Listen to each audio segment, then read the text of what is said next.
Let's think about this for a second. You wouldn't drive your car until the engine was literally smoking on the side of the highway before you decided to get it checked out, right? Of course not. That's just common sense. You check the oil, you look at the tire pressure. And yet, that's exactly how we treat the human body. It's kind of crazy when you think about it. We wait for a total breakdown, for a disaster, before we act.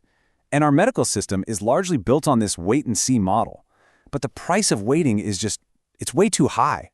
Because here's the hard truth. Diseases don't just pop up out of nowhere. For things like heart disease, for metabolic syndrome, the damage has been quietly, silently building for over a decade before your standard blood test even raises a little red flag. By then, you're playing catch-up. So today we're going to talk about 4 tests that completely change the game. They give you a peek into the future of your health. So where do we even start? Well, almost every single chronic disease, from heart disease to dementia, shares a common hidden driver: inflammation. And that brings us to our very first reveal, a test called high-sensitivity C-reactive protein, or HSCRP. Think of this as a smoke detector for your body. Now, you might have had a standard CRP test before, if you had an infection. That test is great at spotting a raging forest fire, something big and obvious. But HSCRP, it's different. It's designed to find the smoldering embers, that low-grade, silent fire that's slowly damaging the lining of your blood vessels year after year after year. And this is so important, because we have to rethink what causes heart disease. For decades, we've been told it's all about cholesterol, but that's only half the story. The truth is, it's an inflammatory disease. You can have 2 people with the exact same bad cholesterol, but the one with the higher inflammation is at a much greater risk of a heart attack. And look, you don't have to take my word for it. Let's talk about the CANTOS trial. This was a massive study, 10,000 heart disease patients. And here's the kicker. They all had perfect LDL cholesterol, but their HSCRP was high. That inflammatory fire was still burning. So the researchers gave them a drug that did one thing, and one thing only. It lowered inflammation. It didn't touch their cholesterol, and the results? They were stunning. The risk of having a heart attack or a stroke dropped by 15%. But it gets even better. For the people who responded really well to the treatment, the ones whose inflammation dropped the most, their risk of a major cardiac event plummeted by an incredible 25%. And now for the most unbelievable number of them all. Get this, their risk of death from any cause dropped by 31%. 31%. That number is almost unheard of in medicine. It's definitive proof. If you ignore inflammation, you are missing a huge piece of the puzzle. So the big takeaway here, you want your HSCRP level to be below 1.0. If it's high, you have to become a detective. You've got to figure out why. Is it insulin resistance? Is it poor sleep? It could even be something like chronic stress or gum disease. I just mentioned insulin resistance, and that's the perfect segue because it leads us right to our second reveal. This is a test that can give you, get this, a 13-year head start on preventing a total metabolic collapse. We're talking about fasting insulin. This analogy is just perfect. When you get a normal blood sugar reading, it's like watching a duck glide smoothly across a lake. Everything looks calm and serene on the surface.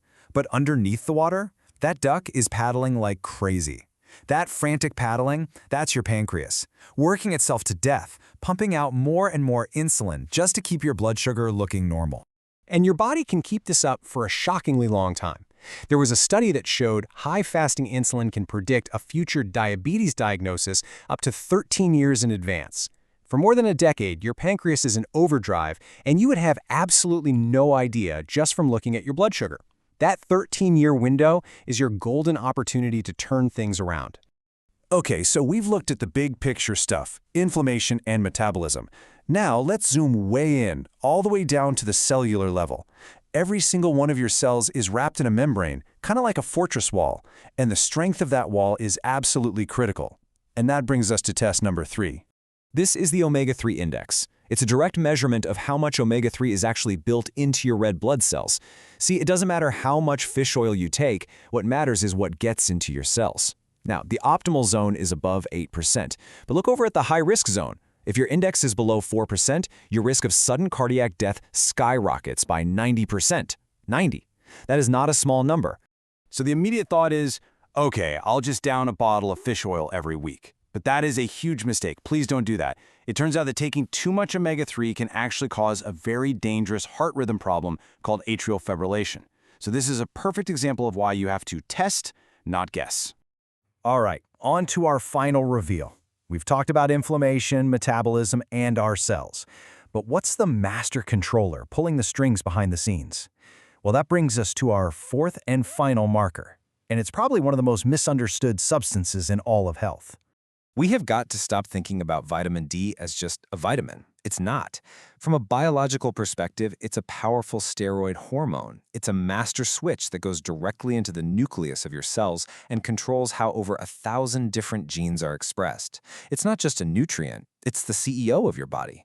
And if you think the answer is just to take a supplement, check this out.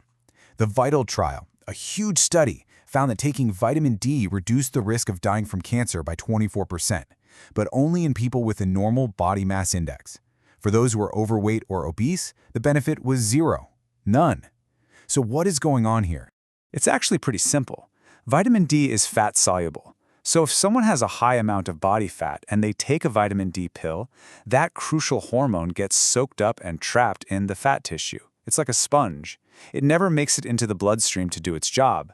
This proves, without a doubt, it is not about the dose you take, it is all about the concentration in your blood. Okay, we have covered a lot of ground, so let's bring it all together. How do we use this information? These 4 reveals give us an incredibly powerful, proactive way to take back control of our own health narrative. So here it is, your proactive health checklist. Number 1, check your HSCRP to put out that smoldering fire. You're aiming for under 1.0. Number 2, test your fasting insulin to get that 13-year head start. You want that under 6.0. 3, check your omega-3 index to build a fortress around your cells, aiming for 8 to 12%. And finally, number 4, measure your vitamin D levels. Don't guess the dose. Get your levels between 40 and 60. And that leaves us with one last big question. You know, we're all taught that things like fatigue and brain fog and chronic disease are just inevitable parts of getting older. But what if that's not true? What if what we call aging is just the bill coming due for a decade-long blind spot? A blind spot we can now finally correct. If we start looking at the right dashboard today, we could completely rewrite the story of our health.